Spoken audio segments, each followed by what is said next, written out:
없던 나의 마음이 주님을 예배할 때 기쁨이 넘쳐 흐르네. 흔들리는 나의 마음, 복잡한 많은 생각이 주님을 예배할 때 비로소 고요해지네. 나를 만드신 주님만이 나를 가장 잘 아시고 푸른 초장과 물가로 내 영혼 인도하시네.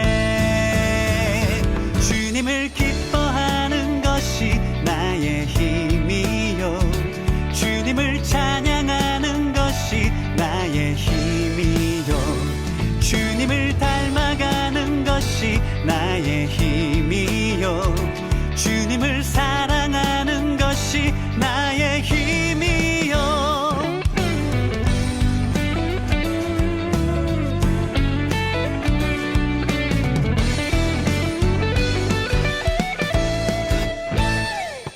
그 무엇으로도 채울 수 없던 나의 마음이 주님을 예배할 때 기쁨이 넘쳐 흐르네. 흔들리는 나의 마음, 복잡한 많은 생각이 주님을 예배할 때 비로소 고요해지네. 나를 만드신 주님만이 나를 가장 잘 아시고 푸른 초장과 물가로 내 영혼 인도하시네. 주님을 기뻐하는 것이 나의 힘이요, 주님을 찬양하는 것이 나의 힘이요, 주님을 닮아가는 것이 나의 힘이요, 주님을 사랑하는 것이 나의 힘이요.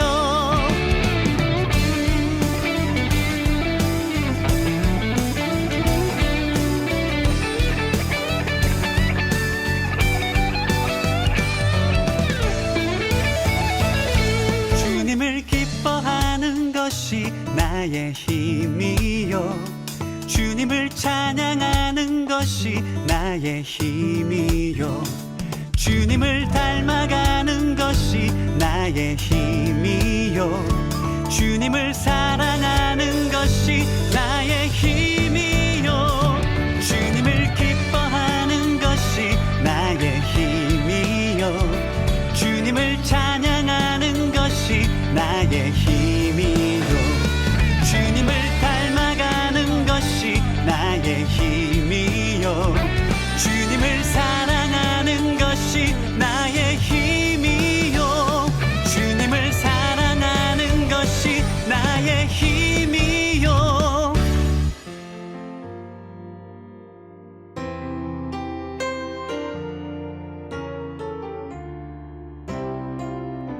네, 우리 친구들 반갑습니다. 우리 청년부 여러분 반갑습니다. 우리 오늘 4월 1일입니다. 오늘 4월 1일 우리가 함께 읽을 본문의 말씀을 보니까 누가복음 10장 40절로 42절까지 말씀이네요. 누가복음 10장 40절로 42절까지 말씀. 네, 우리 함께 찾아보고 함께 지금 봉독하도록 하겠습니다.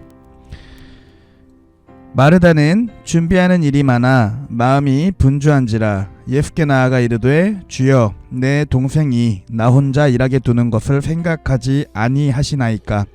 그를 명하사 나를 도와주라 하소서. 주께서 대답하여 이르시되 마리아는 이 좋은 편을 택하였으니 빼앗기지 아니하리라 하시니라. 아멘. 네, 우리 청년부 여러분 반갑습니다. 오늘 우리가 함께 묵상할 그리고 또 묵상한 누가복음 10장에 마르다와 마리아, 이 마르다와 마리아의 이야기가 오늘 우리에게 주어졌는데, 이 이야기를 통해서 우리의 소중한 순간들에 대해서 한번 생각해 볼 수 있는 시간이 되었으면 좋겠어요. 여러분들, 우리가 신앙생활을 하는 데 있어서요, 우리 청년부 여러분들의 소중한 순간은 언제였느냐 하는 거예요. 그래서 사도 바울은요, 이 신앙생활을 운동에 비유합니다. 그래서 일정한 코스를 따라서 사력을 다해서 달려야 하는 레이스와 그런 달리기와도 같다라고 이 신앙생활을 운동에 비유해요.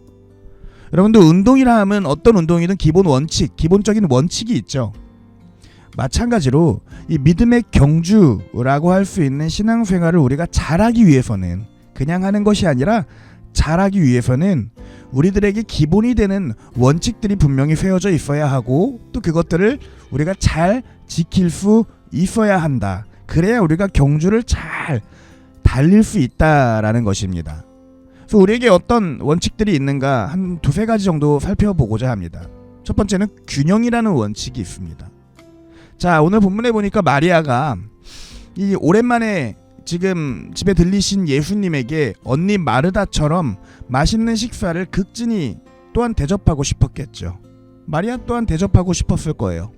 그러나 마리아의 생각에는 만약에 그가 부엌에서 음식을 준비하는 데에 다 보내버린다면 하나님의 아들이시며 또 은혜와 진리가 충만한 이 예수님으로부터 생명보다 귀한 하나님의 말씀을 만족스럽게 들을 수는 없는 시간이 될 것이다 라고 생각을 했던 것 같아요.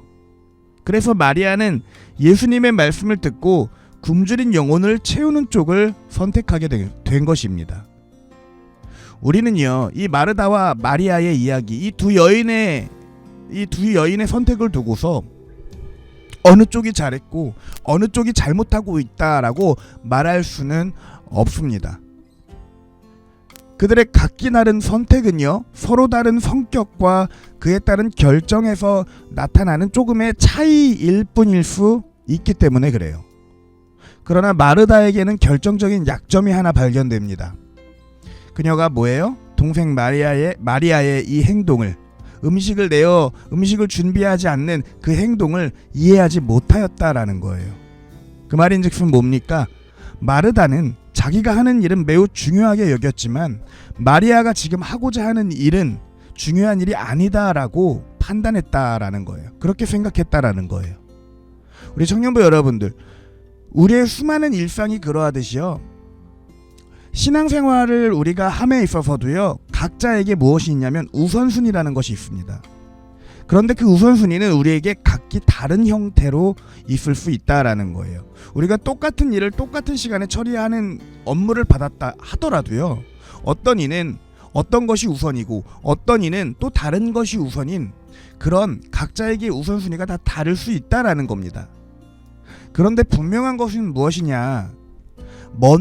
무엇을 먼저 생각할 것이고 무엇을 나중으로 생각할 것인가 하는 신앙생활을 우리 또한 할 수는 있지만 그 사이에 우리에게 분명히 균형이 필요하다라는 점입니다. 균형을 잡는데 우리가 소홀하면요, 어떠한 작업이라도 힘을 잃어버리듯이 균형이 깨어진 신앙생활은요, 절름발이 신앙생활이 되고 말아요. 성경 공부에 너무 치중한다면, 봉사에 너무 치중한다면, 기도에 너무 치중한다면, 물론 모든 것이 다 중요하고 하나하나 우리가 열심을 내어 정말 해야 하는 것이지만 신앙생활의 균형이 잘 유지되지 못한 채 어느 한 가지에만 몰두하게 된다면 어쩌면 우리는 절름발이가 되고 말지도 모른다라는 거예요. 신앙생활은 딱 어느 하나로 하는 것이 아니기 때문입니다. 우리가 그렇게 신앙의 골짜기를 잘 통과할 수 있는 우리 청년들이 되기를 원합니다. 두 번째는 무엇이냐? 아까 이야기 나왔습니다. 우선순위가 있다라는 거예요. 우선순위라는 원칙으로 연결이 돼요. 우리에겐 여러 가지 해야 될 일들이 있습니다. 모두가 선하고 중요한 것들이에요. 모두 주를 위해서 해야만 하는 것들입니다. 아까 예로 든 것들이 다 그렇죠. 그러나 우리에게 한계가 생깁니다. 뭐죠? 우리의 시간의 한계가 있어요. 힘, 재정, 능력이라는 분명한 한계가 우리에게 찾아오기 때문에 한꺼번에 똑같은 비중을 두고 전부를 100% 완벽하게 해낼 수는 없다라는 거예요. 그래서 우리 여러분도 우리에게는 우선순위가 매겨지지 않으면 안 된다라는 거예요. 오늘 본문 예를 다시 한번 들어봅시다. 마리아는 예수님께서 오셨습니다. 오시자 식사를 대접할 것인지 말씀을 들을 것인지를 놓고 우선순위를 정하지 않으면 안 되었다. 그런 상황에 처했다라는 거예요. 마르다는 반대로 대접하는 일에, 음식을 대접하는 일에 자신의 우선순위 넘버1을 이라는 그런 번호를 붙인 반면에 마리아는 반대로 말씀을 듣는 것에 넘버1이라는 번호를 붙인 겁니다. 그리고 말씀에서 뭐라 그러냐면 예수님은 마리아가 우선순위를 정하는 데에서 바른 선택을 했다라고 칭찬을 하셨습니다. 왜 그런가 하면 지금 수많은 사람들 틈에서 빠져나와서 예수님을 개인적으로 만나고 또 생명의 말씀을 듣는 것은 지금이 아니면 안 되는 일이었기 때문에 그래요. 지금 찾아온 절호의 기회를 놓치면 또다시 일어날 기약이 없는 일이기 때문에 마리아의 선택이 지금 여러 선택을 할 수 있는 것 중에 가장 중요한 선택이었다라고 칭찬하고 계신 겁니다. 우리 여러분들 우선순위는 물론 매번 우리의 때와 형편에 따라 달라져요. 혹은 자기의 어떤 소명이나 자기의 직분에 따라서도 달라집니다. 여러분에게 우선순위가 그리고 전도사님에게 우선순위가 다르듯이요. 일반적으로 보면요, 우리 일상적인 삶에서 보면요, 우리들의 삶에서 덜 중요한 것이 더 중요한 것의 자리를 차지하고 있는 일이 사실 허다하다는 것을 아십니까?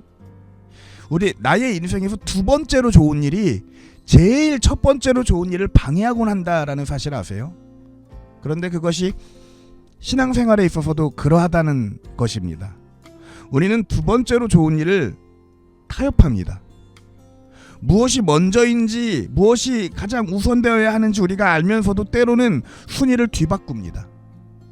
당장에 내가 주님 앞에 나아가기를 목말라 하기보다는 지금 내가 처한 상황과 내가 처한 환경을 개선시키기 위한 목마름이 나에게 있어서 예배와 기도와 묵상과 치환돼 버린다라는 거예요.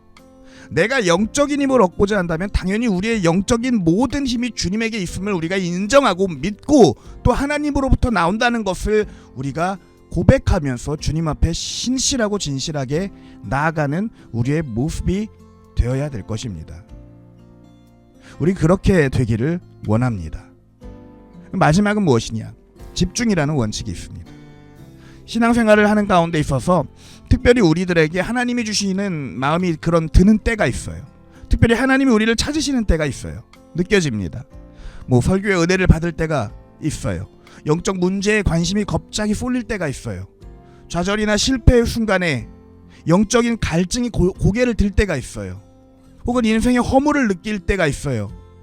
우리 사랑하는 청년부 여러분들, 예수님께 전념해야 할, 하나님께 전념해야 할, 내가 예배생활과 신앙생활에 초집중해야 할 그런 마음이 들었을 때 예수님을 외면하는 자들이 아니기를 원합니다. 저도 여러분도 예수님과 자리를 같이 하는 일에 초점을 맞추어야 할 때 예수님 외의 것과 타협하지 않는 자녀들이기를 원합니다. 나의 신앙생활에서 집중해야 할 때다라고 생각이 든다면 집중할 수 있어야 할 것입니다. 우리 청년부 여러분들, 겉으로 보기에는 마르다의 열매가 빨리 익는 것처럼 보일 수 있습니다. 그러나 진짜 힘을 쓸 수 있는 사람은 조금 더디 나아가더라도 바른 원칙을 세워두고 그를 따라 움직이는 사람이에요. 마르다가 잘못했다 하는 것이 아닙니다. 마르다의 선택을 바라보는 여러분들의 시선이요, 마르다가 놓쳤던 것에 집중하지 마시고요, 마리아가 예수님께 칭찬받았음에 더 집중할 수 있는 여러분이 되기를 원합니다. 마리아의 선택에 있어서 신앙생활의 균형, 그리고 확실한 우선순위를 가진 선택, 그리고 집중하여야 할 때에 집중하였던 것을 우리가 이 오늘 말씀을 통해서 되새기면서 우리가 부엌으로 들어가기에 앞서서 예수님이 계신 골방으로 먼저 들어가기를, 마리아처럼 먼저 우선순위를 딱 매겨놓고 들어가는 그것에 힘쓰는 그런 저와 우리 여러분들, 우리 하나님의 자녀들이기를 소망합니다. 우리 청년부 여러분들, 오늘도 모든 시간 화이팅 하시기를 바랍니다. 화이팅입니다. 네, 오늘 말씀 기도 함께 읽고 있는 자리에서 묵상하며 기도하도록 하겠습니다. 열심히 살고 싶은 마음, 뒤처지기 싫은 마음으로 달리다 보면 어디로 향하는지, 왜 뛰고 있는지 잊어버릴 때가 있습니다. 소중한 일에 몰두할 줄 아는 마음을 우리에게 주옵소서. 우리 함께 기도하겠습니다.